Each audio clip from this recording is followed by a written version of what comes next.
내년에 일반고 전환을 앞두고 있던 자율형 사립고와 외국어고, 국제고가 그대로 유지됩니다.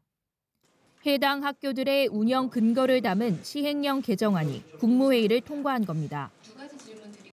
학생과 학부모님께 교육 선택권을 돌려드리고자 합니다.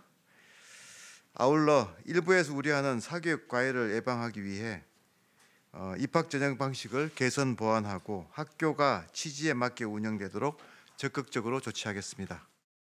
후속 조치도 발표했는데 먼저 면접 문항 등 전형 정보를 공개해 예측 가능성을 높이고 사교육 유발 요인을 점검할 수 있는 입학 전형 영향평가를 개선하기로 했습니다. 학교들이 설립 목적에 맞게 교육 과정을 운영하는지 5년마다 평가하고 위반할 경우 제재도 강화합니다. 또 전국에서 학생을 모집하는 자사고는 모집 정원의 20% 이상을 사회 통합 전형과 지역 인재 전형으로 선발하도록 의무화합니다.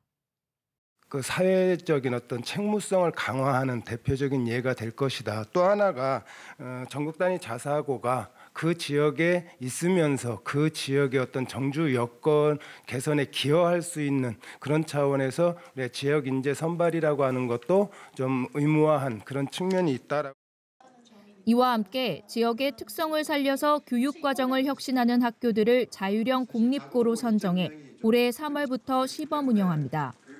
자율형 공립고는 지역 교육청과 지자체, 대학과 협력해 교육 과정을 운영하는 모델로 교육부는 올해 최소 20개 이상 지정할 계획이라고 밝혔습니다.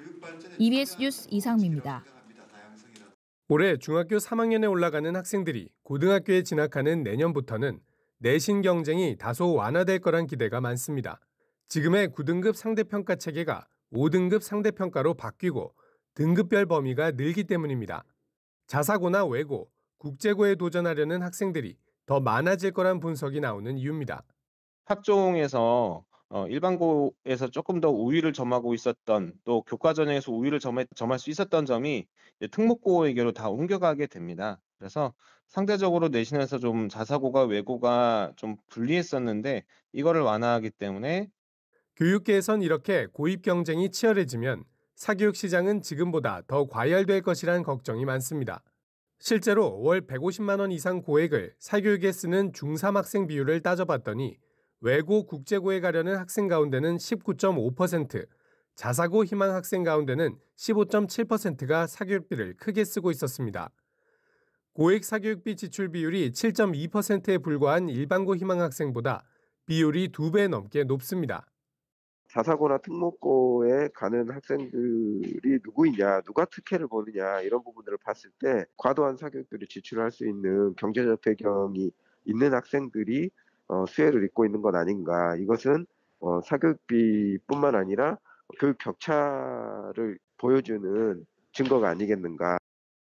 전문가들은 또 사회통합전형 의무 선발 비율을 지정하면서 미충원 인원을 일반 전형으로 이월할 수 있게 한 것도 문제라고 지적합니다. 각 학교가 기회 불균형 문제를 어떻게 해결할지 고민하게 하는 대신 사회통합전형 대상 학생을 굳이 뽑지 않아도 되게 길을 열어준 거란 겁니다. 실제로 2024학년도 고교 입시에서 사회통합전형 비율을 모두 채워 학생을 선발한 전국 단위 자사고는 하나고가 유일했습니다. EBS 뉴스 황대윤입니다. 학부모 부담금은 수업료와 입학금, 급식비, 기숙사비 등 학교를 다니면서 드는 각종 비용을 합친 것을 말합니다. 지난해 자사고 재학생 1명당 학부모 부담금은 연간 862만 4천 원, 일반고의 46만 6천 원보다 18배 이상 더 큰 것으로 조사됐습니다. 전국 단위 자사고가 평균 1237만 7천 원으로 가장 많았고 외국어고, 광역 단위 자사고, 국제고 순으로 학부모의 부담이 컸습니다. 전국 단위 자사고의 부담금은 일반고의 26배에 달했습니다. 특히 올해는 연간 부담금이 무려 3,063만 8천 원에 달해 사립대의 연평균 등록금을 넘어선 고등학교도 나왔습니다. 자사고와 특목고는 입시 경쟁도 치열해 그동안 사교육을 유발하는 대표적인 요인으로 꼽혀왔습니다. 실제 지난해 사교육비 통계를 보면 자사고 진학을 희망하는 학생들의 사교육비 지출은 월 평균 61만 4천 원, 외고 국제고 진학을 희망하는 학생은 55만 8천 원이었습니다.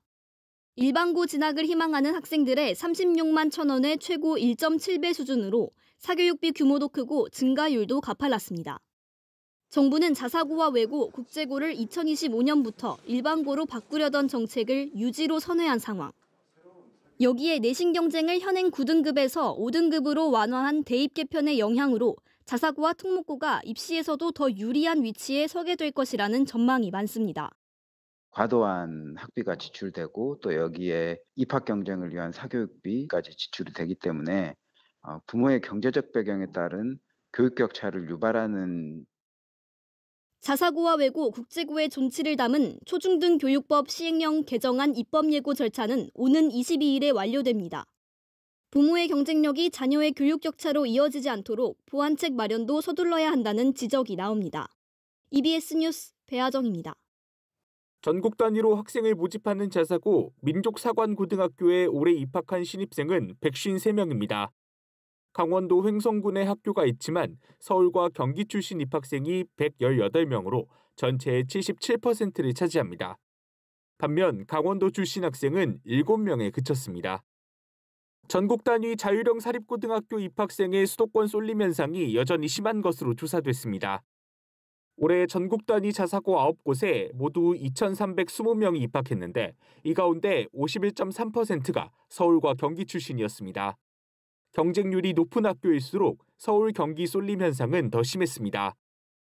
전국 단위 자사고 가운데 가장 높은 경쟁률을 기록했던 용인 한국외국어대학교 부설고등학교는 서울, 경기 출신 입학생 비중이 92.6%였고 민사고와 상산고도 각각 77%와 66%가 이 지역 입학생이었습니다.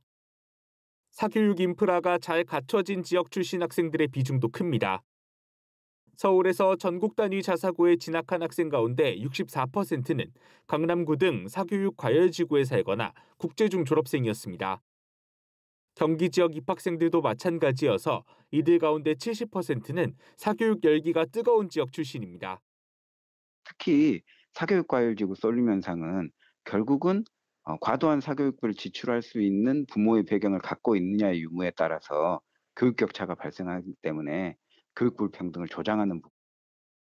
교육계에서는 이번 정부에서 이런 상황이 계속될 거란 우려도 나옵니다. 전문가들은 오는 2025년부터 자사고를 일반고로 일괄 전환하겠다는 방침을 윤석열 정부가 다시 뒤집을 가능성이 있다며 시행령이 아닌 법률로 자사고의 일반고 전환을 정해야 한다고 주장합니다. 실제로 윤석열 정부는 국정과제를 발표하면서 다양한 학교 유형을 마련하는 고교체제 개편을 제시해 사실상 자사고 유지 방침을 밝혔습니다. EBS 뉴스 금창호입니다.